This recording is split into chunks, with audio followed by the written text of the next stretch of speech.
Media మిత్రులకు మరి కళాభిమానులకి మా డైరెక్టర్ గారికి ఈ సినిమాని తన భుజస్కంధాలపై వేసుకున్న బాపిరాజు గారికి అలాగే మా కళాకారులందరికీ నమస్సుమాంజలి. మరి మా సినిమా చిన్న మొక్కే చూసుంటారు, కానీ బలమైన మొక్కేది. ఈ నేటి సమాజంలో జరుగుతున్నటువన్నీ కూడా కళ్ళకు కట్టినట్టుగా మా ప్రసాద్ గారు ఈ సినిమాని డైరెక్ట్ చేసి పాత కొత్త కలయికలతో ఈ సినిమాని అందించారు.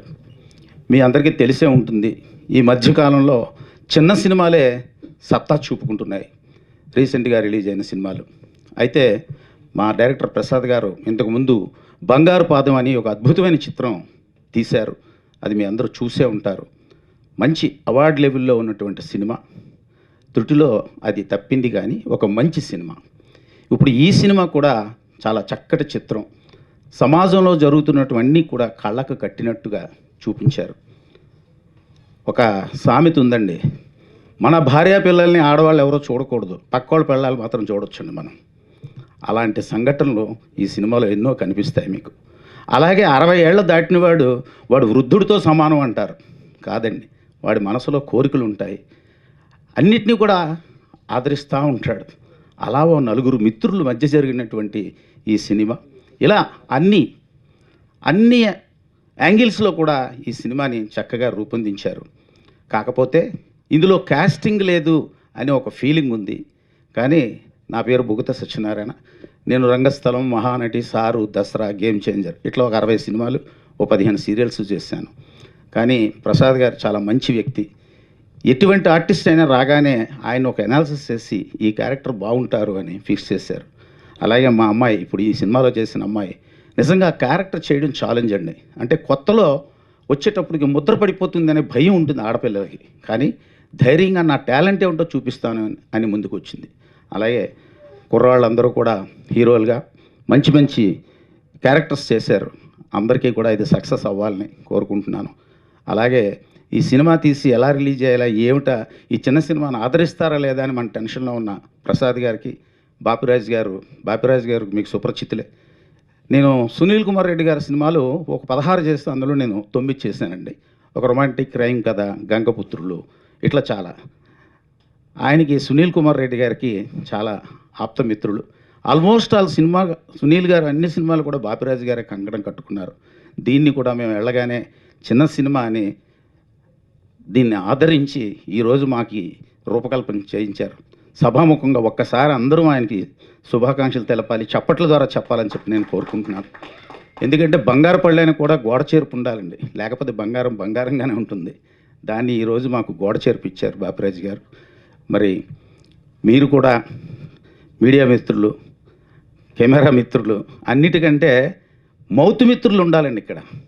ఈరోజు సినిమాలు సక్సెస్ అవుతున్నాయంటే ప్రెస్ మీట్లు ఉంటాయి, అన్నీ ఉంటాయి, కానీ సినిమా నచ్చితే నోటి ద్వారా బయటకు వెళ్తుంది. ఇది మేము నమ్ముతాం.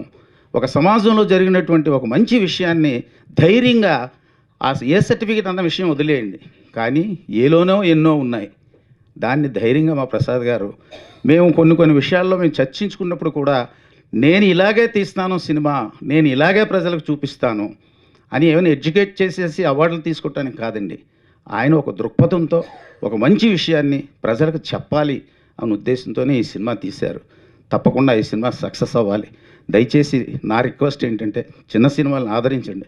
పెద్ద సినిమాలు అక్కర్లేదు, వెళ్ళిపోతాయి, కానీ ఇలాంటి మంచి సినిమాలని ఆదరించి మీరు 10 మందికి చెప్తే ఆ 10 మంది కూడా చిన్న సినిమాలు బతికిస్తాయి. ప్రఖ్యాతంగా ఎవరైనా మర్చిపోతే క్షమించండి. అలాగే మా సినిమాలో నటించినటువంటి వినయ్ వర్మ గారు, జబర్దస్త్ అర్జున్, కమలాకర్ గారు, వీళ్ళందరూ కూడా అద్భుతమైన నటులు.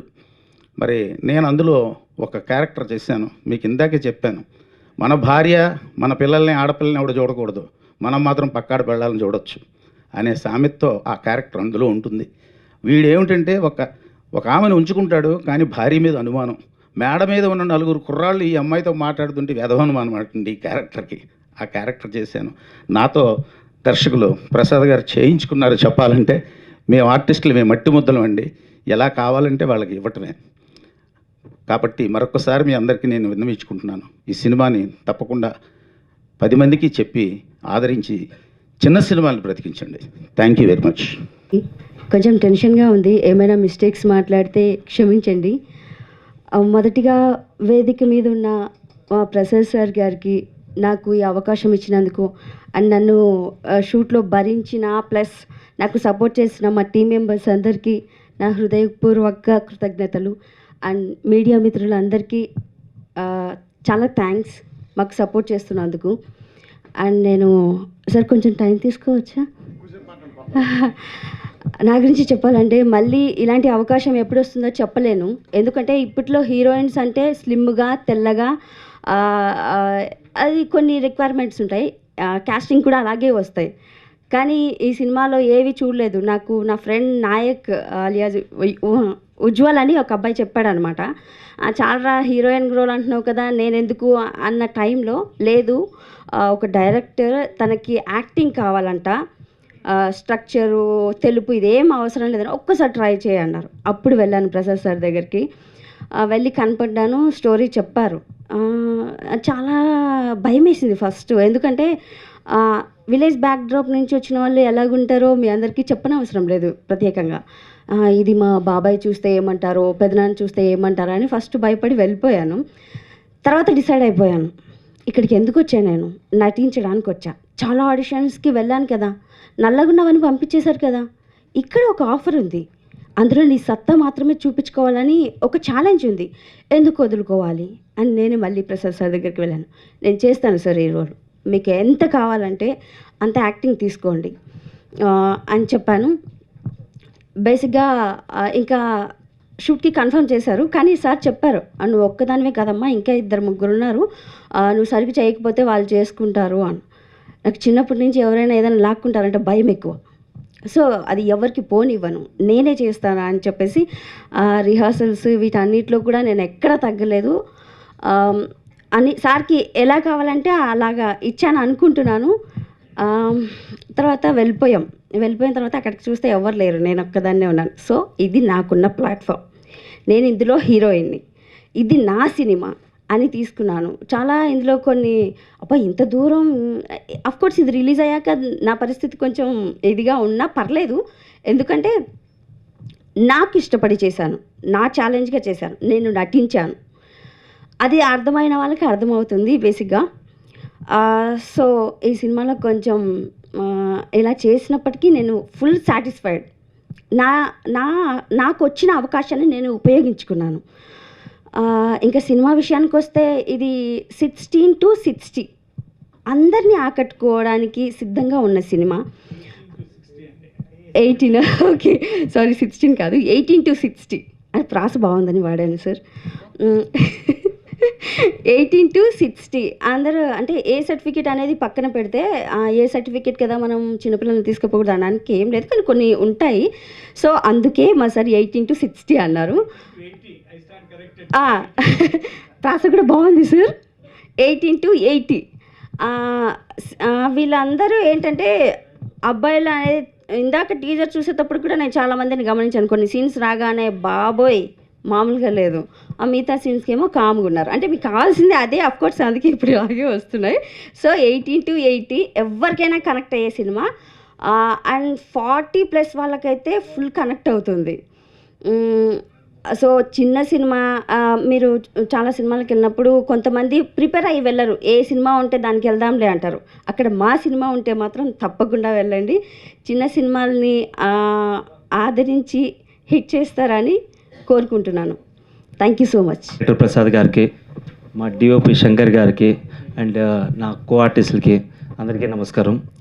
నా పేరు దినేష్ పులిపాటి అండి. నాకు ఇది ప్రసాద్ గారితో సెకండ్ సినిమా. ఆయన ప్రీవియస్గా చేసిన బంగారపాదం సినిమాలో కూడా ఒక మెయిన్ రోల్ ఇచ్చి నాకెంతో గౌరవం ఇచ్చారు. ప్రసాద్ గారి గురించి చెప్పాలంటే నిజంగా ఆయనకి సినిమా తప్పితే వేరే ఆలోచన అనేది ఉండదండి. చాలా కమిటెడ్ అనమాట. ఒక సినిమా స్టార్ట్ చేశారంటే దాన్ని ఎండ్ చేసేంత వరకు అదే ఇంటెన్సిటీతో ఉంటారు. నెక్స్ట్ పోస్ట్ ప్రొడక్షన్ దగ్గర నుంచి మరి రిలీజ్ అయ్యేంత వరకు కూడా ఆయన వేరే దేని గురించి ఆలోచించరు. ఆయనకి సినిమా పట్ల ఉన్న ప్యాషన్ అట్లాంటిది. ఈ సినిమాకి మమ్మల్ని సెలెక్ట్ చేసేటప్పుడు కూడా అంత ఆషామాషిగా సెలెక్ట్ చేయలేదండి. యాక్చువల్గా అంటే ఫస్ట్ సినిమా చేసినా కానీ అందరికీ ఆడిషన్ తీసుకున్నారు. ఆడిషన్ తీసుకుని రిహార్సల్స్కి ఒకటికి కనీసం ముగ్గురిని బ్యాకప్ పెట్టుకున్నారు. ఈ ముగ్గురులో ఎవరు బాగా చేస్తేనే వాళ్ళని ఈ క్యారెక్టర్కి తీసుకుంటామని చెప్పి చాలా ఫిల్టర్ చేసి చాలా కష్టపడి ఈ సినిమా చేశారండి. ఇంకొక విషయం ఏంటంటే అందరూ అనుకోవచ్చు కామ అండ్ డిజిటల్ సూత్రాస్ అంటే ఇదేదో ఏ సర్టిఫికేట్ సినిమా అని అనుకుంటారు. కానీ ఏంటంటే ఇది నిజంగా చెప్పాలంటే ఇది మన చుట్టుపక్కల జరిగే సినిమా. మన మన మన ఇంట్లో కానీ, మన ఇంటి ఎదురు కానీ, మన సరౌండింగ్స్లో ప్రస్తుతం అసలు జనాలు ఏ రకంగా ఉన్నారు, ఎట్లా ఆలోచిస్తున్నారు అనే దాని గురించి జరిగిన సినిమా చాలా ఇంట్రెస్టింగ్గా ఉంటుంది. కాబట్టి మీ అందరూ తప్పకుండా చూడాలి. చిన్న సినిమా అనే చిన్న చూపు చూడకుండా దయచేసి ఇంత కమిట్మెంట్తో చేసినందుకు మీ అందరూ ఆ సినిమాని ఆశీర్వదించాలని మనస్ఫూర్తిగా కోరుకుంటున్నాను. Thank you so much.